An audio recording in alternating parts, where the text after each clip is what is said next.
Welcome to another FPL video. We're looking ahead to Game Week 21 and my team selection. Now, there may be some updates following potential double game weeks that are going to be confirmed very soon, and it could happen as soon as this video is out. And if that's the case, then there could be an updated version of the team selection. But right now, I'm going to outline my transfer plans. I've got various routes. I'm going to also talk about my Game Week 20 performance, as well as other factors to take into consideration. So let's get straight into the video. I've only got one player left, so let's see how De Gea does against Burnley. But if Ronaldo does go crazy, then I'll probably see a significant rank drop. I've actually gone slightly up to around 70k, and that's only with Dennis's points coming off the bench for Calvert-Lewin because Everton versus Newcastle was suspended 2 days ago. But 39 points, I mean, it's not great, is it? And that's several weeks now where I'm in the 30s, 40s, and I'm looking to improve on that, of course.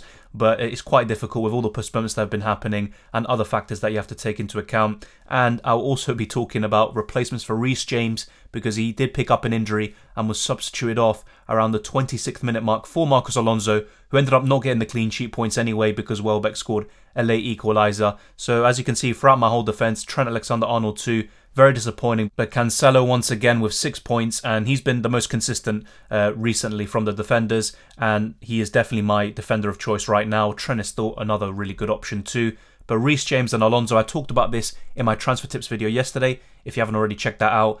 For me, any Chelsea defender or player is a sell right now. And those like Lukaku, who actually tipped to do well against Brighton, is still a skip for me because it's just really difficult to really go for these players when they have such tough fixtures. They're in poor form, and then they have the blanks in 24 and 25. But from Game Week 26 onwards, I think these Chelsea players become viable options once again. But Reece James's injury might accelerate his exit from my team, and Alonso is another one who could also make way in a few weeks' time. But that's also subject to other postponements that may or may not take place, and also the double game weeks, which could happen in 21, as well as the ones that we're most likely going to get in 22, which I've also talked about in my chip strategy video. But on the whole, the defence has been really disappointing. Hopefully De Gea can salvage something for me. Ramsdale, his game got suspended against Wolves. Lacazette was the other one who I also shipped out actually. And as you can see throughout my whole bench, Livramento is injured, but the injury isn't too serious. And also, Southampton might get a double game week against Brentford and Newcastle at home in 21. That makes him such an appealing option if he is fit and available, and if indeed they do get that double game week. But let's wait and see if Hasenhuttl was actually telling the truth. Douglas Luiz is another one who had his game suspended. So it's really important, as you can see, to have good squad depth. And luckily for me, I was able to field an 11 this week. And my midfield, once again, probably a source of disappointment. Only one player excelling, a bit similar to Cancelo. It's my City assets. So I have to say, for once, Pep was actually saving me by playing all of my players. But at the same time, doesn't really mean anything when Bernardo Silva blanks yet again. And he looked actually really poor against Brentford. That was one of his worst performances, if not his worst of the season. And it's definitely kind of slowed up the attacking returns. And he hasn't produced one in 4 or 5 game weeks. So really disappointing stuff from Bernardo. But at least Cancelo and Foden looking really good. And the thing with Foden is, if he actually can stay nailed, has no disciplinary issues, then I wouldn't mind keeping him. But with Bernardo Silva, he is one I'm looking to sell too. And then Mohamed Salah as my captain, 0 points. How many times are we going to say that? And he did miss the penalty. Normally he buries that. That's his first penalty miss since 2017. But despite how good Salah's been all season, there is an argument to sell him this week. But regardless whether you sell him this week or next week, ultimately most people are going to sell him and not keep him throughout the whole African Cup of Nations period, which could last up until Game Weeks 24-25 when Liverpool play Leicester yet again. Diego Jota was another one who was really anonymous against Leicester, and Salah had the penalty chance, and also Sadio Mane had a one-on-one. But Jota's still a really good option, still my favourite around 7 to 8 million, so I'm not really going to be worried too much about that. But when we're looking at this team, Reece James and Bernardo Silva, they're definitely 2 players who could be making way very soon. Alonso's another one in the coming weeks. Then looking at my attack, unfortunately couldn't see Calvert-Lewin deliver this week because there's no game, but I still think he's a really good choice up until Game Week 27, and there could be some nice double game weeks spreaded throughout that could actually boost his case and make him a good option beyond Game Week 27. So I'm very happy with Calvert-Lewin. Hopefully he can get enough minutes and he won't be getting the occasional benching because he's only just recovered from 2 injuries. Then we have Mikel Antonio, another assist, but it's Jarrod Bowen once again being the star and the highlight of West Ham. And he's another one that, you know, a switch from Bernardo Silva to Jarrod Bowen seems very simple right now. And the other one would be Heung in for Mohamed Salah. I'll be talking about those options in the transfer section very soon. And then, yeah, ultimately, very happy to have an 11 this week, as I said before. And that's why squad depth is crucial. Try to upgrade everyone you can, even your second goalkeeper if possible, although it's not a priority. But as you see, with the Arsenal versus Wolves game being postponed, any way you can strengthen your team is just going to go a long way, because De Gea, even if he gets just 2 points, it's better than having 0 and being down to 10 men. But now let's move on to how my team is lining up for Game Week 21, before then going on to the transfer plans, which is going to be pretty interesting this week. From a fixtures point of view, it doesn't really look too good, this Game Week 21 team. I've got De Gea at home against Wolves. I've also got the option of playing Ramsdale, but he's going to be up against Man City. And this is one of the few times I would back De Gea over Ramsdale, because Arsenal have a better defence than Man United. But then you look at the clean sheet probabilities and the opponent, and I think United and De Gea are clear victors this week. Now, Ramsdale can still, you never know, produce a penalty save or something like that, or some saves and bonus points out of nowhere. But I do expect City to score quite a few goals against Arsenal. And also,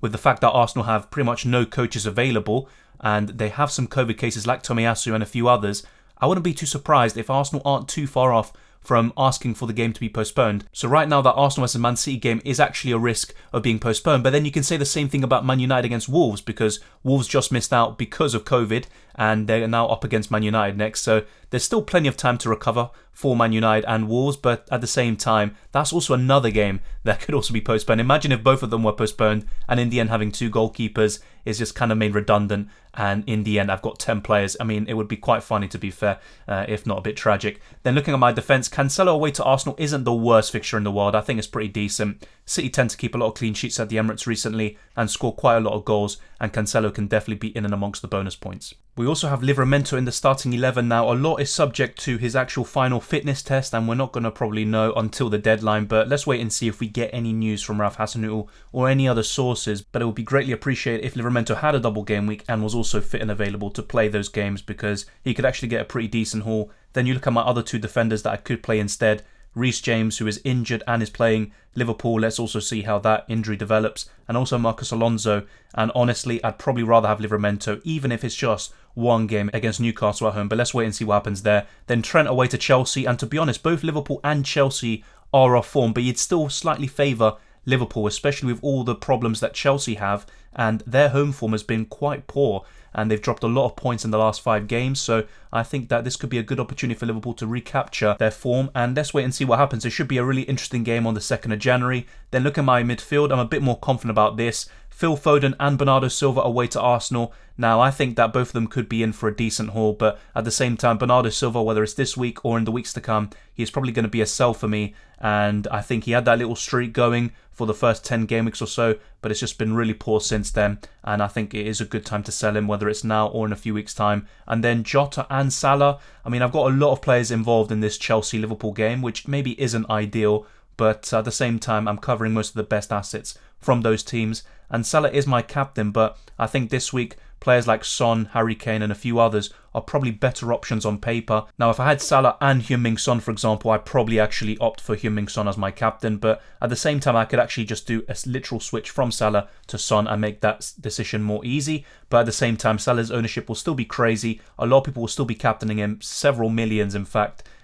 With a lot of them being dead teams perhaps, but still, they will maybe benefit from a nice little Salah haul before he departs for the African Cup of Nations. And then my attack, Dennis at home to Tottenham. Despite their improvement under Conte, I think this is actually a good chance for Dennis to also go out with a bang and do very well against Tottenham. He's been exceptional this season, 8 goals and 6 assists. We talked about him in the transfer tips video yesterday as well, and his stats aren't anything special, but his goal output is, and he's been fantastic for Watford, and he's certainly their best player. And then Calvert-Lewin at home to Brighton, I think that's a decent fixture as well. Hopefully he can get the minutes, and I think Everton can definitely do with Calvert-Lewin coming back, because he can make a huge difference for them. And then Mikel Antonio away to Palace, not a great fixture, but at the same time you'd probably slightly back West Ham in that. But Palace off the back of a pretty impressive victory, although it was against Norwich, but still, I think Palace aren't going to be pushovers. But at the same time, let's wait and see if Vieira's going to be back, because he also had COVID, or has COVID. So let's wait and see if he's going to be back on the touchline and make an impact for the Eagles. And then my bench is pretty simple. I think Alonso, James and Douglas Luiz would be on my bench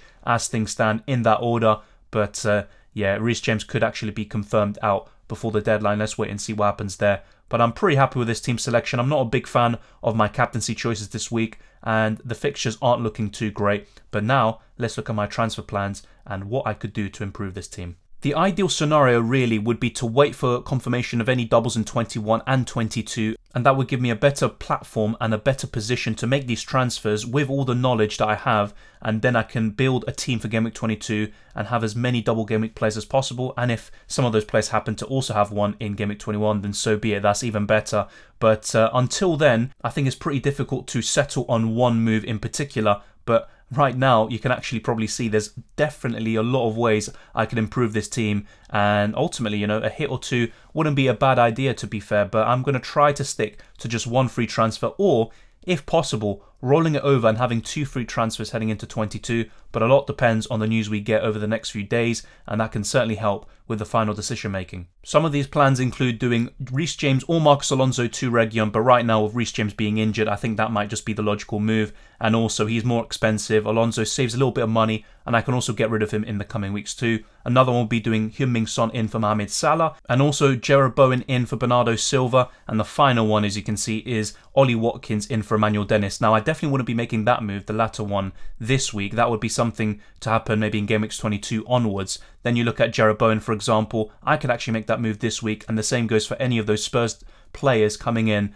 for Marcos Alonso, Reece James or Mohamed Salah. So let me know what you think is the best course of action. But I think the best thing to do right now is wait for any more news that we get, because that could be golden in making the best decision possible this week. So I've got my options open, but at the same time, I don't want to settle on something just yet, because that information could be crucial in order to fully justify and finalize that final transfer. But yeah, there's so much I could do with this squad. There's still a few players that I'm not happy with, even after all these transfers would be made, and that would take, 3 or 4 game weeks to make all these transfers possible, because I don't want to take massive hits, to be honest. I think a -4 or -8 I can maybe live with, but anything more I think is just absolutely unnecessary. Douglas Luiz is another one I could also look to upgrade, and I also want to still have money in the bank to then get Salah back in ahead of game weeks 25, 26 onwards, because I think going without Salah from that period onwards could actually be a really bad move, and anyone who does have him could be in for a big rank rise. Actually, he could actually become a little bit of a differential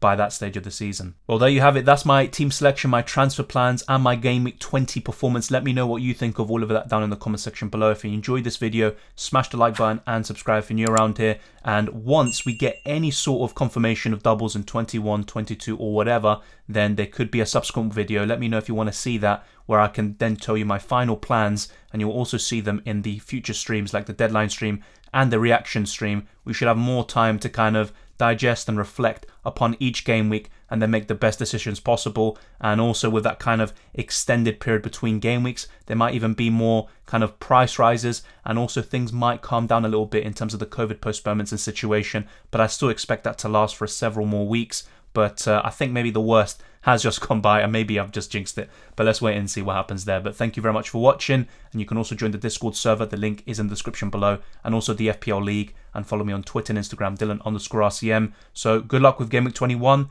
Let's see what it has in store for us, and I'll see you next time.